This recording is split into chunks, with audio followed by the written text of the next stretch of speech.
കണ്ടില്ലേ നിങ്ങൾ? ഇപ്പോൾ കൊയ്യാനും മെതിക്കാനൊക്കെ വണ്ടികളാണ്. കണ്ടില്ലേ?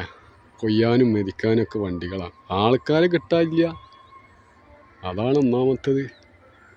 പണ്ടൊക്കെ ആൾക്കാർ ഓരോ പാട്ടും പാടിയിട്ട് ഈ സ്ത്രീകളൊക്കെ കൊയ്യലും നടലും മെതിക്കലും നാടുകാരലും എല്ലാ പരിപാടിയും ഉണ്ടായി.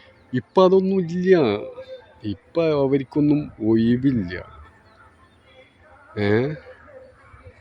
പണ്ടൊക്കെ എന്ന് പറഞ്ഞാൽ പല പാട്ടുകൾ, നാടൻ പാട്ടുകൾ പാടിയിട്ട് കൊയ്യലും മെതിക്കൽ, നാറ് നടൽ, കണ്ടത്തിലെ ചളിയുടെ ഒരു മണം തന്നെ.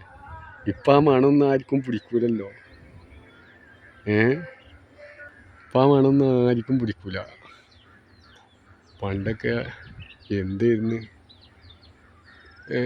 പണ്ടൊക്കെ താളം കൂട്ടാൻ പൂളിയും താളും ഇന്നിത്തണ്ടും പയറും ഒക്കെ ഇട്ടിട്ടുണ്ടൊരു കൂട്ടാൻ വെക്കാൻ, അതും കഞ്ഞി. ഇതൊക്കെ എൻ്റെ ബാപ്പയും ഇപ്പാപ്പാരൊക്കെ ഉണ്ടായിരുന്ന കാലത്ത് എനിക്ക് ഓർമ്മയുണ്ട്. ആ ഒരു നല്ലൊരു രസം തന്നെയായിരുന്നു ആ നാടൻ പാട്ട്. നാറൊക്കെ നടുമ്പോൾ പാട്ടും പാടിയിട്ട് ഇങ്ങനെ നട്ടിന്ന്. ഇപ്പം കൊയ്യാൻ മെഷീൻ. ആദ്യം അതൊന്നും ഉണ്ടായിരുന്നില്ല. അപ്പോൾ ആളെ കിട്ടൂല, അതുകൊണ്ടാണ് മെഷീൻ ഇറക്കാൻ കാരണം. ഇപ്പം ഇഞ്ചപ്പടം ഫുള്ള് കൊയ്യാനാണ്.